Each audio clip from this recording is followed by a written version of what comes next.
Hello यूट्यूबकर, कशा आहात तुम्ही? आजीच्या गोष्टीच्या चॅनलवर तुमचे सहस्र स्वागत असो. हा, आता मी काय करू बरं. काय आहे की आपल्याला चपाती वगैरे खायला खूप कंटाळा येतो. रोज रोज चपाती खायची, तर काहीतरी वेगळं असं काहीतरी पाहिजे. तर आज मी, आणि ते पण पौष्टिक आणि ते पण घरगुती जे पदार्थ आहेत त्यातूनच आपल्याला तयार करायचे आहे. तर असं हे मी एक थालीपीठ तुम्हाला करून दाखवणार आहे. काय काय घेणार आहे चला तर किचन मध्ये पाहूया. थालीपीठ साठी लागणारं साहित्य, त्याला लागणारे पीठ म्हणजे ज्वारीचं पीठ, नंतर गव्हाचं पीठ, बेसन आणि तांदळाचं पीठ. त्याला लागणारा हा कांदा, तसंच कोथिंबीर, नंतर लाल तिखट, हळद आणि हे बाकीचं साहित्य बघा. धणे आहे, ओवा आहे, नंतर जिरं आहे, बडीशेप आहे आणि आलं, लसूण आणि मिरची ह्याचा ठेचा आणि मीठ आणि ह्याला सगळ्याला लागणारं तेल, एवढं हे आपल्याला साहित्य लागणार आहे. हे बघा, थालीपीठ साठी आता तयार करूया आपण. प्रथम आपल्याला हे वाटण करून घ्यायचं आहे. तर त्याला बघा, आलं, लसूण आणि मिरची हे वाटायचं. त्याच्यानंतर थोडं जिरं, थोडे धणे आणि बडीशेप हे मी वाटून आणते. हे वाटण घालायचं आहे, हे वाटून आणते मी. हे बघा, वाटून आणलेलं आहे. धणे, जिरं, नंतर बडीशेप, आलं, लसूण आणि मिरची. आता मी थालीपीठचं मळून दाखवते तुम्हाला. हे बघा, प्रथम ज्वारीचं पीठ घ्यायचं, गव्हाचं पीठ, थोडं तांदळाचं पीठ. हे बघा, थोडंसं तांदळाचं पीठ, थोडं बेसन,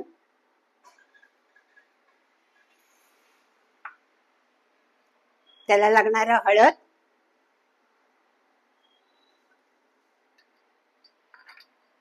नंतर लाल तिखट, कारण मिरची घालणार आहोत आपण म्हणून 2 चमचे घातलं. नंतर हे आपण वाटून आणलेलं जे आहे ना वाटण सुकं, ते टाकायचं सगळं.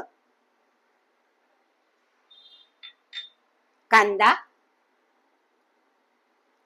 थालीपीठ म्हणजे कांदा जास्त येतो, त्यामुळे कांदा, कोथिंबीर,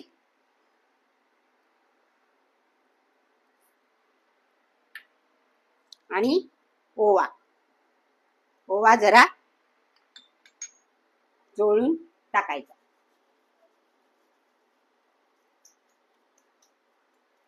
आणि थोडं मीठ.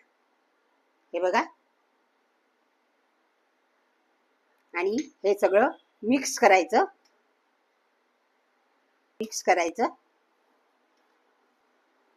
आणि मळून घ्यायचं. थोडं तेल टाकायचं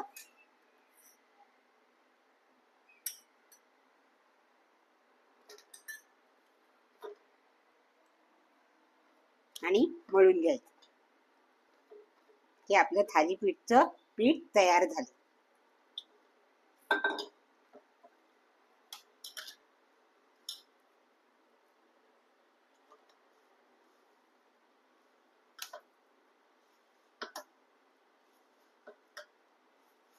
पाणी बघा जास्त नाही लागत आहे, कारण कांदा वगैरे आहे ना.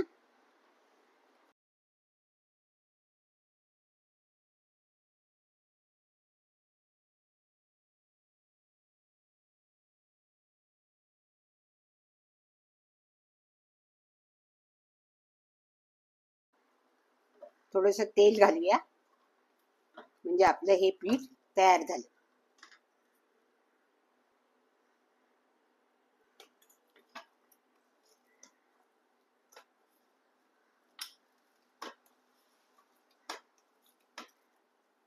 हे बघा, थालीपीठचं पीठ तयार झालं. एक 5 मिनिटं ठेवून देते, मग तुम्हाला मी थापून दाखवते. ह्याच्यात तुम्ही भाजी, कुठलीही भाजी किसून घालू शकता. गाजर, नंतर भोपळी मिरची, कोबी, म्हणजे पौष्टिक असा हे थालीपीठ तयार होतं. तर ही भाजी तुम्ही घालून पण त्याचं थालीपीठ करू शकता. हे बघा पीठ तयार झालंय. आता मी तुम्हाला थालीपीठ थापून दाखवते. एक 5 मिनिटं जरा ठेवून देते. 5 minutes later. हे बघा थालीपीठ थापून दाखवते मी. ही पायपिंग बॅग घेतलेली आहे. तुम्ही बटर पेपर पण घेऊ शकता किंवा प्लॅस्टिकची पिशवी पण घेऊ शकता. त्याच्यावर तुम्ही ही थालीपीठ थापू शकता. तर एक एवढासा पाणी लावायचं हाताला, गोळा घ्यायचा, इकडे पण पाणी थापायचं, लावायचं आणि गोळा थापायचा.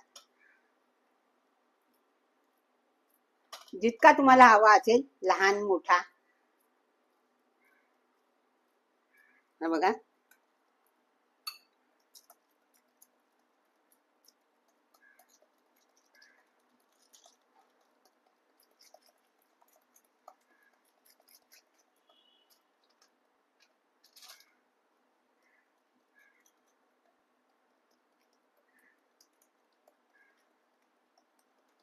आणि हे पीठ ठेवू शकतो.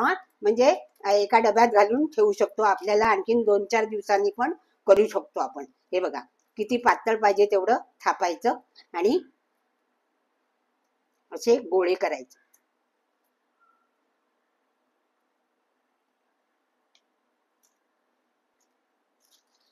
आणि तव्याला तेल लावायचं आणि हे थालीपीठ टाकायचं.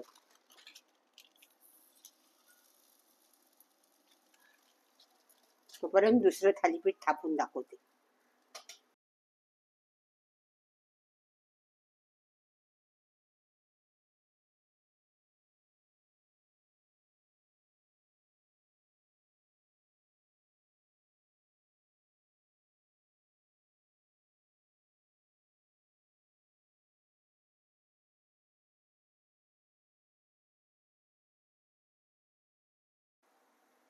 हे आपल्याला जर चपातीचा कंटाळा आला तर हे असं साधं घरात सगळे पदार्थ उपलब्ध आहेत. आपल्याकडे बाहेरून काही आणायचं नको, सगळं आहे. त्याच्यातच हे थालीपीठ होतं आणि पौष्टिक होतं. त्याच्यात आणखीन थोडी तुम्ही भाजी घातली तर ते आणखीन पौष्टिक होतं आणि मुलं हे थालीपीठ खूप आवडीने खातात.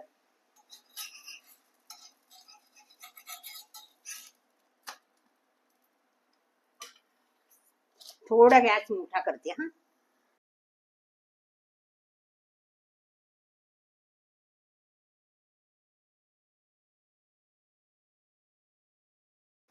हे बघा एकदम खरपूस झालंय.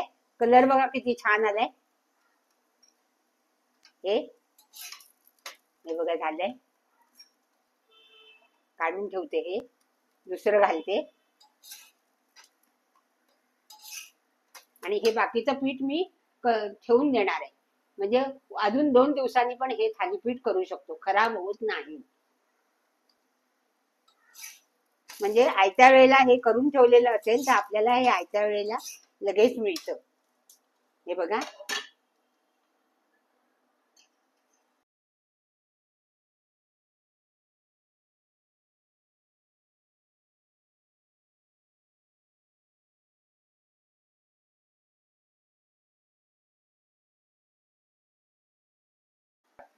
हे पण दुसरं पण खरपूस झालंय. चांगलं आहे बघा. चांगलं खरपूस करायचं म्हणजे कसं खायला छान वाटतात एकदम मस्त. ह्याच्यावर आणि आता मी तुम्हाला लोणी घालून दाखवणार आहे. लोणी घालून तुम्हाला सर्व करणार आहे. या खायला मग थालीपीठ. पाहिलात ना व्हिडिओ. बघा झालं ना थालीपीठ किती छान झालं बघा. एकदम घरगुती पदार्थ, एकदम सोपं, आणखीन करायला खायला पण सोपं, करायला पण सोपं. आणखीन सगळी आपल्या घरातली सगळी माणसं, लहान मुलं सगळी जण खाऊ शकतील. त्याच्यात तुम्ही भाजी ऍड केली तर आणखीन. तुम्ही पाहिलात ना व्हिडिओ सगळा. हो ना. तर घरी करून बघा. हा लाईक करा, शेअर करा आणि कमेंट्स करायला विसरू नका. बाय.